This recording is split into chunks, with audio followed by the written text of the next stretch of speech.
Hi guys, this is Liz again. Today I'm going to transplant some eggplants in bigger pots. This variety is the Patio Baby. Classic Beauty and Millionaire. Not looking good. I'm going to remove the yellow or dying leaves before transplanting.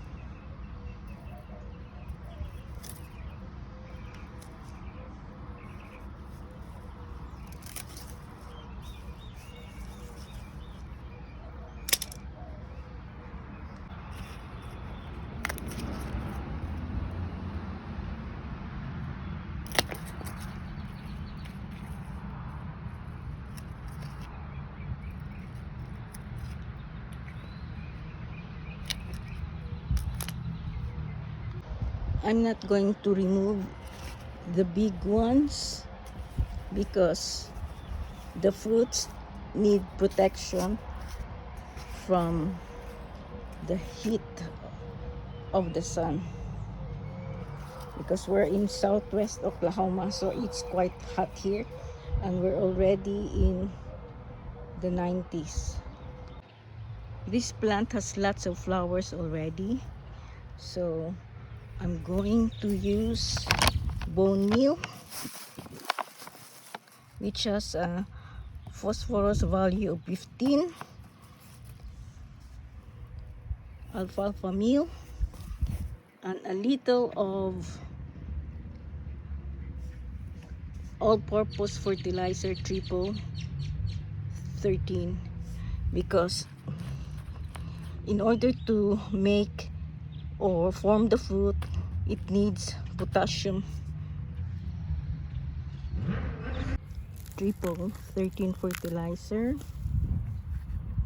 alfalfa meal,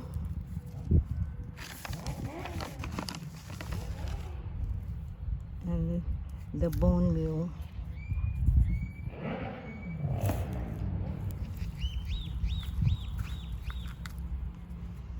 This is how the root system looks like. I'm going to roughen up the roots a little only.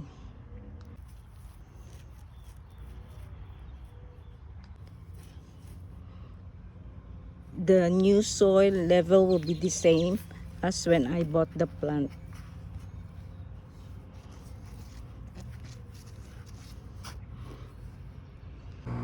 Pardon for the noise. There's the alfalfa meal. I'm gonna put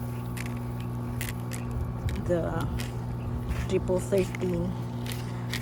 I'm not going to use the bone meal because the plant is still young and it doesn't need an extra phosphorus. Press all sides of the small container so that you can remove the plant without damaging, especially the root system.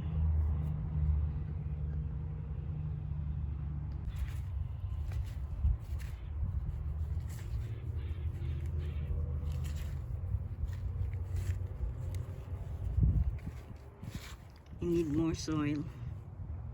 Plants are watered, and I love inserting the tag of the plant so that I will know what variety it is.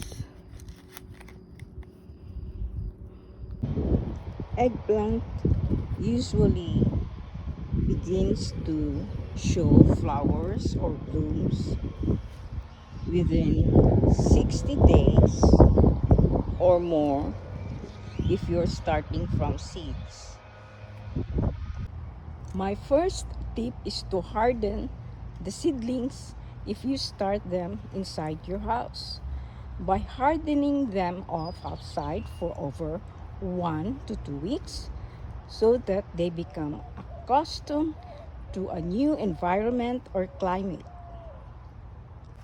Number 2, I use fertilizers upon transplanting.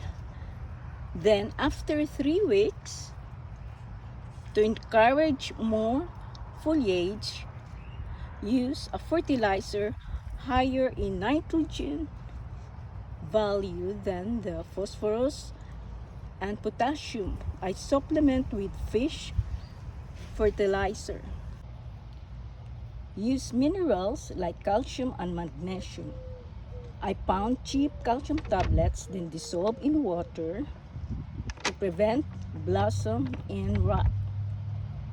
The magnesium and sulfur in Epsom salt in water help the plant absorb the nutrition in the soil, thus result in a sturdy plant. When blossom buds appear, I use a fertilizer higher in phosphorus than nitrogen. Make sure there is also a potassium in the fertilizer. 4. When pruning the yellow and dead leaves, leave some leaves on the top of the plant to protect the fruits from the heat of the sun. Number 5. Eggplants need at least 6 to 8 hours of direct sunlight daily, though they need partial afternoon shade to prevent scorching. Eggplant flowers are self-fertile.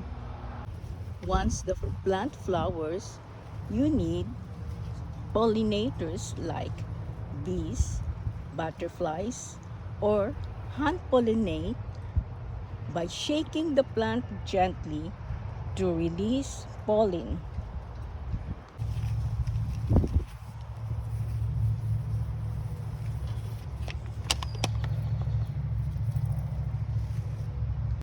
Or you can touch the flowers with your fingertips.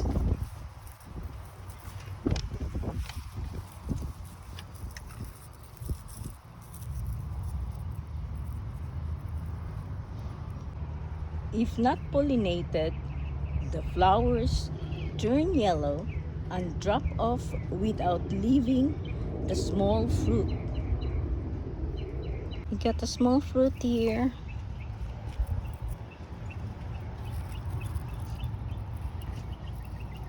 Another one, another one.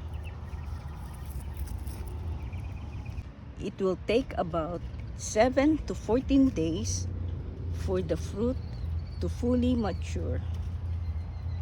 Harvest them during this time so that you won't harvest a fruit with mature seeds. The young fruits taste better. After the harvest, don't forget to give the plant a complete fertilizer and also the minerals.